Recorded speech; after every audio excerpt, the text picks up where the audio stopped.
La vérité sur vos crises d'angoisse en public et comment les stopper.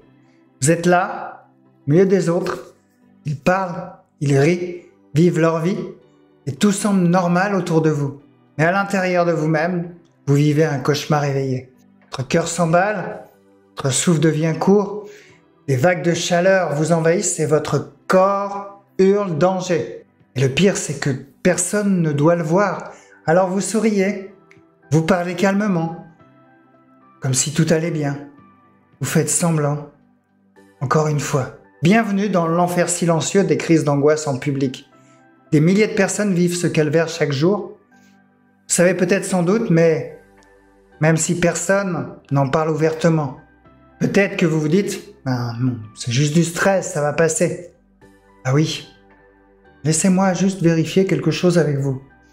Combien de fois avez-vous décliné une invitation parce que vous redoutiez une crise, vous aviez peur de la peur? Combien de fois en arrivant quelque part avez-vous immédiatement repéré toutes les issues de secours ou les sorties? Combien de fois êtes-vous parti vous isoler aux toilettes, dans un restaurant ou en réunion, simplement pour reprendre votre souffle, en espérant que personne ne remarque votre absence un peu trop longue? Si vous vous reconnaissez un peu dans ce que je vous ai dit, restez bien avec moi parce que ce que vous vivez, mes clients le vivent aussi. Et je vais vous proposer des solutions très simples que vous allez découvrir dans quelques instants pour calmer ça. Mais auparavant, je dois vous dire quelque chose d'important. La vraie raison de vos crises, ce n'est pas ce que vous croyez. Alors vous n'aimez pas ces endroits où vous faites systématiquement des crises d'angoisse, le métro bondé par exemple, la salle de réunion pleine à craquer, le supermarché avec des lumières trop fortes, il y a trop de monde. Bien contrairement à ce que vous pensez, le problème c'est pas l'endroit où vous êtes. Ah bon? Vous allez me dire, vous êtes sûr de ça? Mais moi j'en suis sûr à 100%. Le vrai problème c'est le scénario catastrophe qui se déclenche dans votre tête dès que vous êtes dans ces situations.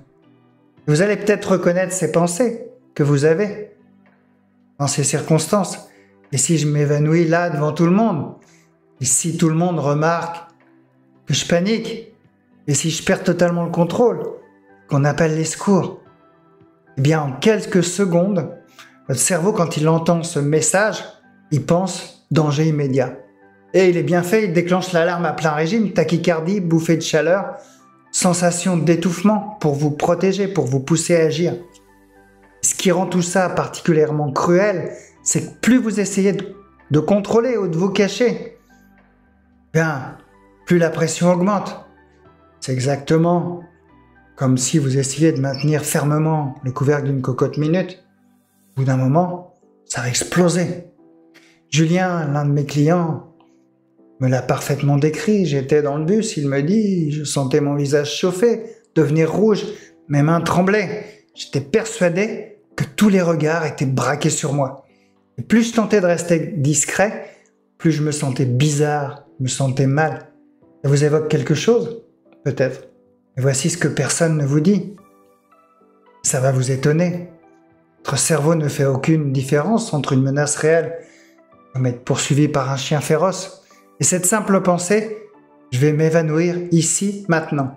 Il ne fait absolument aucune différence.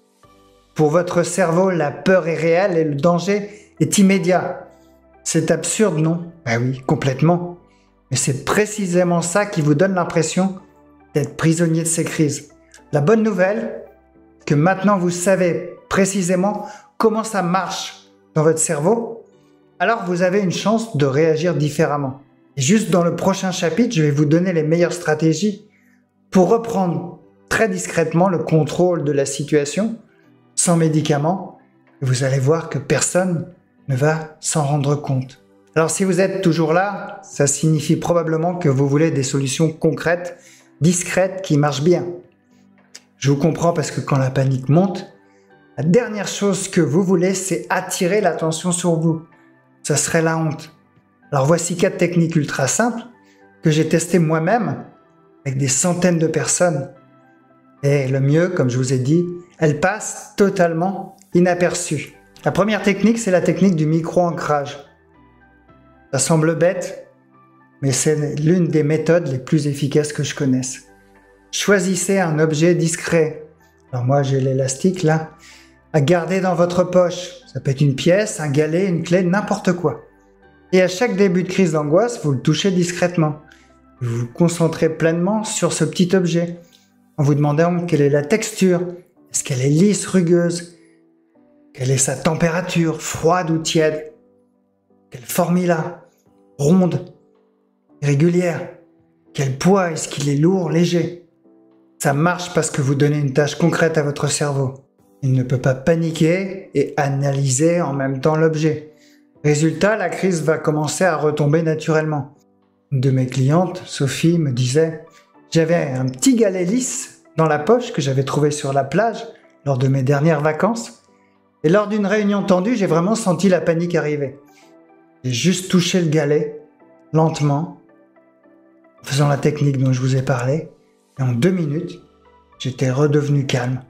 Personne n'a rien remarqué. C'est facile.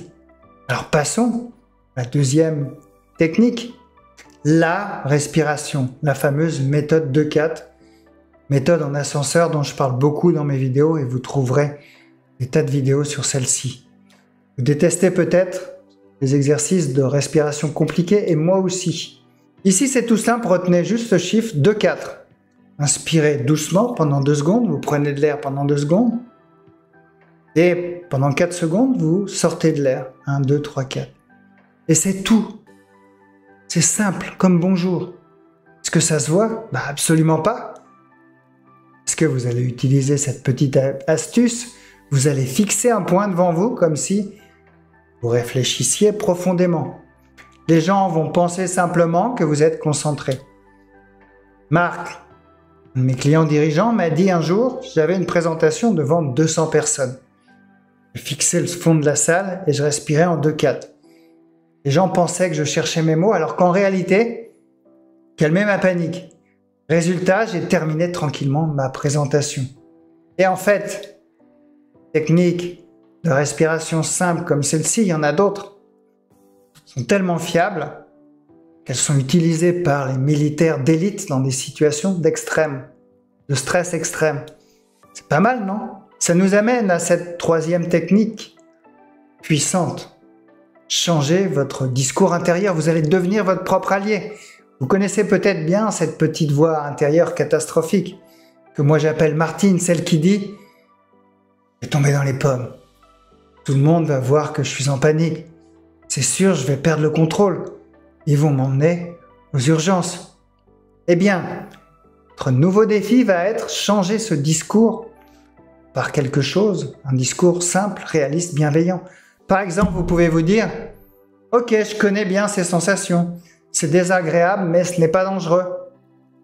Je vais attendre tranquillement que ça passe. » Ou alors, ça finit toujours par retomber, toujours.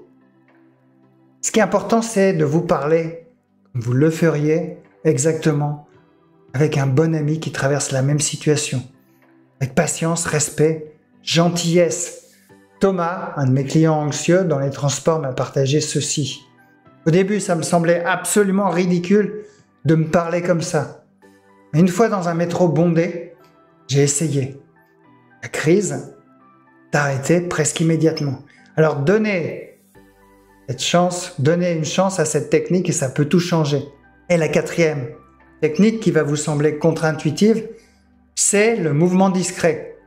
Le réflexe classique quand on panique, c'est de se figer. C'est une mauvaise idée. Votre cerveau croit que vous êtes coincé, en danger, comme face à un prédateur. Résultat, la panique est multipliée par 10. La solution, c'est bouger, même légèrement. Mais faites-le naturellement si vous ne voulez pas que ça se voie. Changez légèrement de position sur votre chaise. Faites semblant de chercher quelque chose dans votre sac. Réajustez tranquillement votre posture. Bougez vos pieds. Prétextez d'aller prendre un verre d'eau. Et ça, c'est toujours un classique discret, mais toujours efficace. Alexandre, un de mes clients qui travaille dans une grande entreprise, m'a expliqué, quand je sens la panique arriver, je m'autorise immédiatement à bouger discrètement, refaire un lacet, ajuster mon fauteuil, peu importe, ça me ressente directement. Le principe est simple, le mouvement signale à votre cerveau que vous n'êtes pas réellement coincé. La conséquence est immédiate, l'alerte rouge va baisser automatiquement. Maintenant, il est temps de partager avec vous une vérité qui dérange, mais qui va vous faire du bien. Si vous êtes encore là, c'est que vous en avez marre de subir vos crises, et je vous comprends, elles vous empoisonnent véritablement la vie. Les techniques que vous venez de découvrir sont puissantes, sinon je ne les partagerai pas avec vous. Elles peuvent certes désamorcer une crise en quelques minutes, mais si vos crises reviennent encore et encore, c'est qu'il y a un problème et que c'est beaucoup plus profond. Votre corps vit en mode alerte, comme si un danger invisible vous guettait en permanence. Exactement ce qu'Anne a réalisé après des années à gérer ses angoisses à coups d'astuces sur YouTube. Astuces utiles, mais il y avait quelque chose de plus profond. Elle a compris que son système était verrouillé. Depuis l'enfance, qu'elle vivait constamment sur le fil, que les techniques d'urgence l'aidaient, mais que ça ne réglait rien sur le fond. Elle avait raison. Qu'il faut, c'est pas juste survivre à la prochaine crise, c'est apprendre à sortir durablement de ce mode de survie. Apprendre à reprogrammer son système nerveux pour qu'il arrête de voir du danger partout. Comme je vous dis, ça s'apprend, pas avec des grandes théories, pas avec des phrases magiques, mais avec un plan d'action concret, pas à pas, pensé pour des gens comme vous, qui veulent en finir avec les crises d'angoisse chroniques. C'est exactement ce que je vous montre dans une vidéo offerte exclusive que j'ai créée pour vous. Elle est claire, sans blabla, et vous allez grâce à elle reprendre le contrôle en profondeur, pas en surface. Dans cette vidéo, vous découvrirez pourquoi votre cerveau panique dans certaines situations, mais reste calme dans d'autres, comment calmer les pensées qui tournent en boucle sans devoir lutter à chaque fois que vos symptômes physiques disent vraiment, et pourquoi ils ne sont pas dangereux, et surtout comment retrouver un vrai sentiment de sécurité à l'intérieur de vous. C'est un plan d'action gratuit, déjà testé par des centaines de personnes qui pensaient que c'était foutu pour elles, et le lien est dans la description, juste sous cette vidéo. Prenez le temps de regarder cette vidéo. Ce sera jamais le bon moment, parce que c'est jamais le bon moment. Mais si vous êtes là maintenant, c'est peut-être le signe que c'est le moment de faire un vrai pas en avant. Et dites-moi en commentaire quelle technique vous allez essayer aujourd'hui. Votre message peut aider quelqu'un d'autre à sortir de l'isolement.